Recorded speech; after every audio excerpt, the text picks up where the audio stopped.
Di saat Iran tengah mempersiapkan serangan terbesar sepanjang sejarah, sebuah video menunjukkan bagaimana pertahanan terbaik milik Israel, Iron Dome, yang mulai goyah. Bahkan dalam sebuah video di atas menunjukkan rudal milik Iran yang terlihat jelas menghancurkan gedung-gedung yang berada di Tel Aviv. Sirine di sudut-sudut kota Israel tak berhenti berbunyi, menandakan akan ada sebuah serangan besar yang akan terjadi. Iran sendiri dilaporkan akan menggunakan salah satu rudal tertuanya untuk menghancurkan kota para Zionis tersebut. Mereka tak akan berhenti sampai Israel merasakan penderitaan yang dialami penduduk Gaza. Dan menurut sejumlah laporan yang ada, Iran juga berencana untuk menjadikan Tel Aviv seperti Gaza.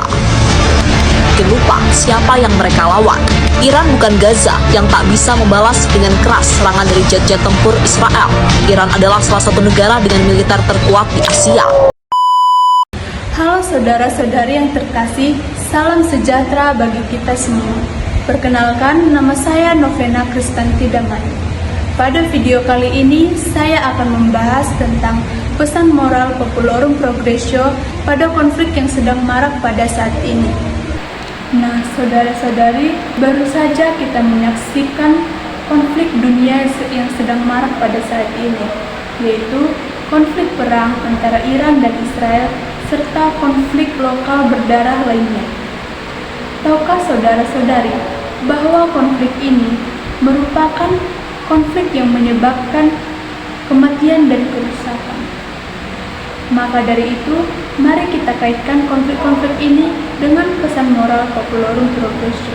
Tahukah saudara-saudari bahwa ensiklik Populorum Progressio ini dicetus ataupun dikeluarkan oleh Paus Paulus yang ke-6 pada 26 Maret tahun 1967.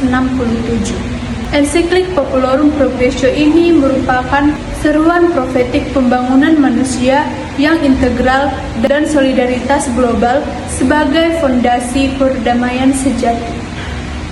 Dokumen ini menyatakan dengan tegas bahwa ketidakadilan, kemiskinan, dan kesenjangan merupakan akar penyebab dari konflik yang terjadi pada saat ini, baik itu di tingkat internasional maupun di tingkat komunitas.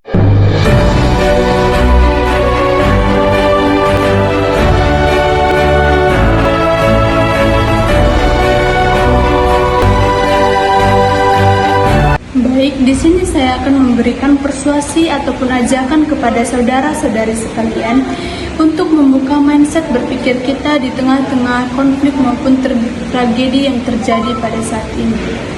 Sebagai umat Kristiani, kita dipanggil untuk mengaplikasikan ajaran kasih Kristus ataupun ajaran sosial gereja pada ensiklik Populorum Progressio ini dan prinsip-prinsip keadilan sosial yang diajarkan gereja. Dalam menghadapi konflik-konflik berdarah ini, baik di panggung global maupun di lingkungan kita sendiri. Persuasi yang pertama yaitu melampaui simpati menjadi empati dan aksi. Saudara-saudari, dalam persuasi ini, kita tidak bisa hanya bersimpati pada korban. Kita harus berempati, yaitu harus merasakan penderitaan mereka, seolah-olah penderitaan tersebut merupakan penderitaan kita sendiri. Empati ini harus mendorong kita untuk bertindak nyata.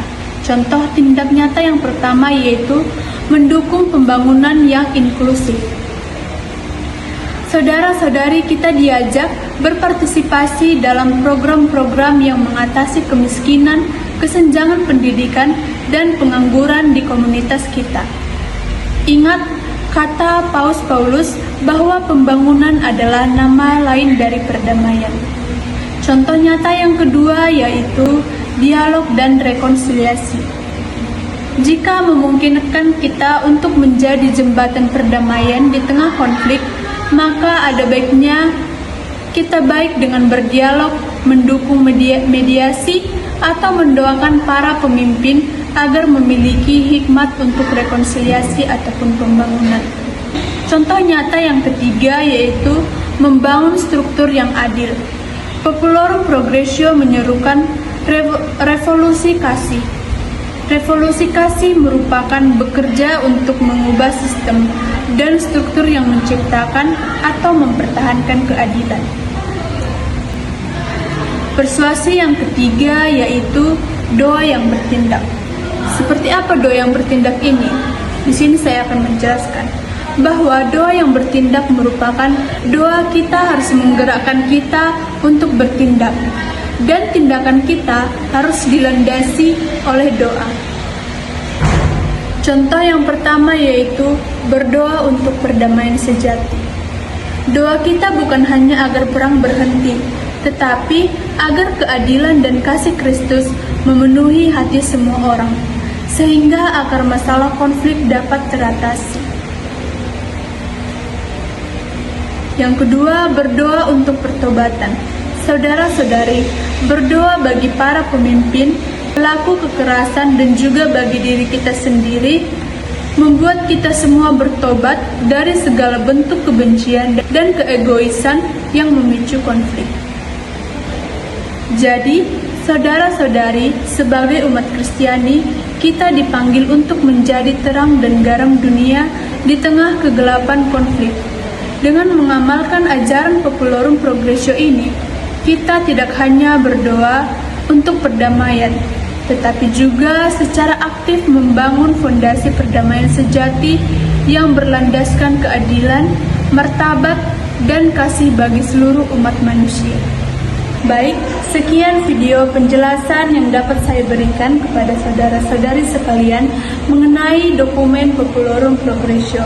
Saya harap penjelasan yang saya berikan dapat bermanfaat bagi saudara-saudari sekalian untuk berkontribusi dalam pembangunan manusia maupun pembangunan sejati dunia. Akhir kata, saya ucapkan sekian dan terima kasih. Shalom.